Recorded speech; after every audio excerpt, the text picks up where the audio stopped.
Для того, чтобы эффективно управлять своей реальностью и реализовывать цели, необходимо четко знать, понимать и использовать в жизни базовые принципы трансерфинга. Наиболее полно Вадим Зеланд изложил их в пятой книге «Трансерфинг реальности. Ступень 5. Яблоки падают в небо». Я предлагаю изучить эти 7 основных принципов трансерфинга, а также рассмотреть каждый из них на конкретном жизненном примере. Первый принцип трансерфинга. Мир, как зеркало, отражает ваше отношение к нему. Вы убеждены, что все самое лучшее в этом мире достается кому-то другому? Тогда вы так и останетесь ни с чем. Жизнь представляется вам полосой препятствий, в котором постоянно нужно с кем-то бороться за место под солнцем. Это станет вашей реальностью, и вам действительно придется идти по головам. Однако стоит вам проникнуться мыслью, что в мире достаточно благ для вас, а все ваши цели реализовываются сами, и вы с удивлением заметите, что это тоже становится правдой. Мир постоянно загадывает вам загадку: угадайте, какой я, добрый, наполненный счастьем и светом, или злой, мрачный, агрессивный и несправедливый. И в зависимости от вашего ответа он становится таким лично для вас. Считаете мир враждебным? У вас будет появляться все больше и больше недоброжелателей. Уверены, что мир теплый и ласковый? Он приготовит для вас самые приятные сюрпризы.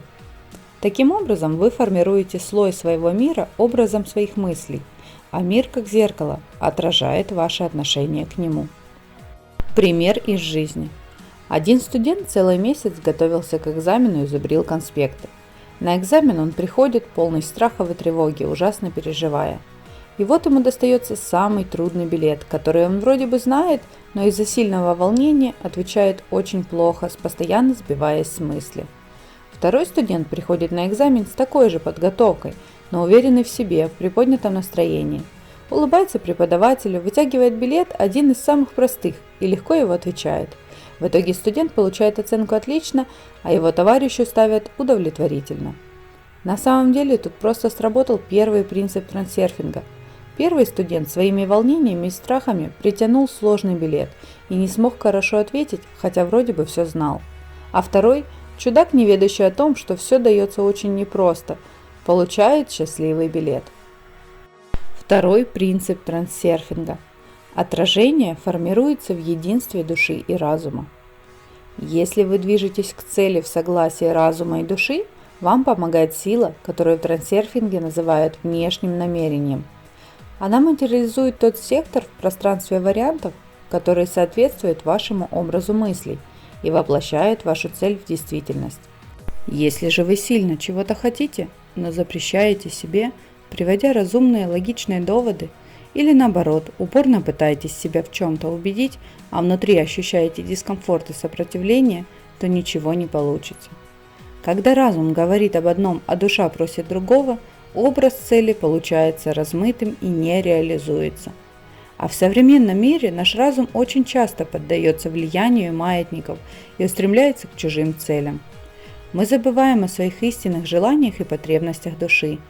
Мы слышим ее тихий голос, сами загоняем себя в рамки и придумываем себе препятствия. Пример из жизни. Девушка работает бухгалтером, потому что родители ей внушили, что это надежная, стабильная и денежная профессия. Каждый день она заставляет себя идти на нелюбимую работу, подавляя в себе желание уволиться и заняться творчеством, стать фотографом или художником. В своей работе она не достигает особых высот, да и денег много не зарабатывает, а ее подруга выбирала профессию в согласии души и разума, и уже успела стать известным, востребованным и высокооплачиваемым стилистом. Третий принцип трансерфинга. Дуальное зеркало реагирует с задержкой. В обычном зеркале отражение появляется сразу же. Стоит вам улыбнуться, улыбка появляется и в отражении. Стоит помахать рукой, отражение моментально машет вам в ответ. Но дуальное зеркало мира всегда реагирует с некоторой задержкой. Ваша цель не реализуется моментально. Изображение в зеркале проявляется постепенно. Представьте себе такую необычную ситуацию. Вы становитесь перед зеркалом, а там ничего не видно, пустота. И лишь спустя некоторое время начинает постепенно проявляться изображение, словно на фотографии. В определенный момент вы начинаете улыбаться, но в отражении видите все то же серьезное выражение. Вот вы подняли руки, а в зеркале все по-прежнему. Вы сразу же опустили руки, и в зеркале тоже ничего не изменилось.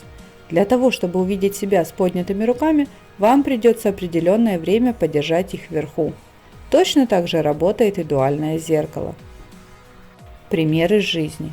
Один бизнесмен был уверен, что его компания вырастет, станет успешной и выйдет на международные рынки.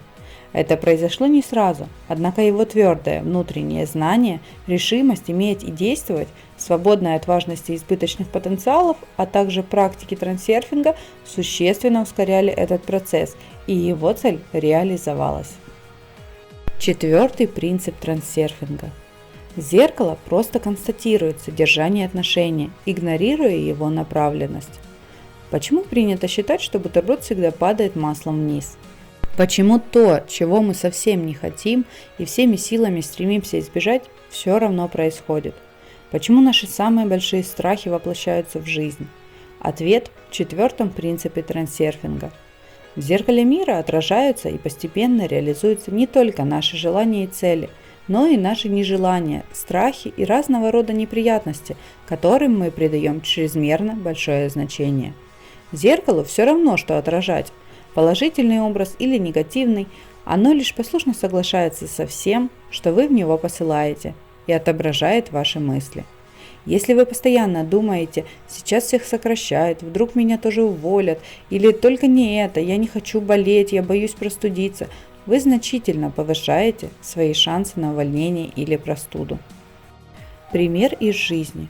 Начинающий водитель каждый раз, когда садился за руль, ужасно переживал.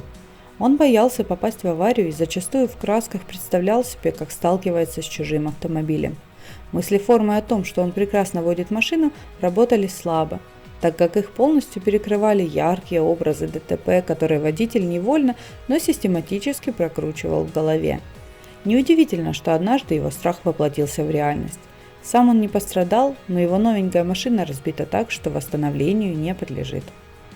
Пятый принцип трансерфинга. Внимание должно быть зафиксировано на конечной цели, как будто она уже достигнута. Помните древнегреческий миф об Орфее и Евридике? Когда его возлюбленная жена умерла от укуса змеи, Орфей отправился в царство мертвых Аида и упросил его отпустить Евридику. Тот согласился, но с одним условием. Если Орфей хоть раз оглянется, выводя жену из царства теней, она останется там навсегда.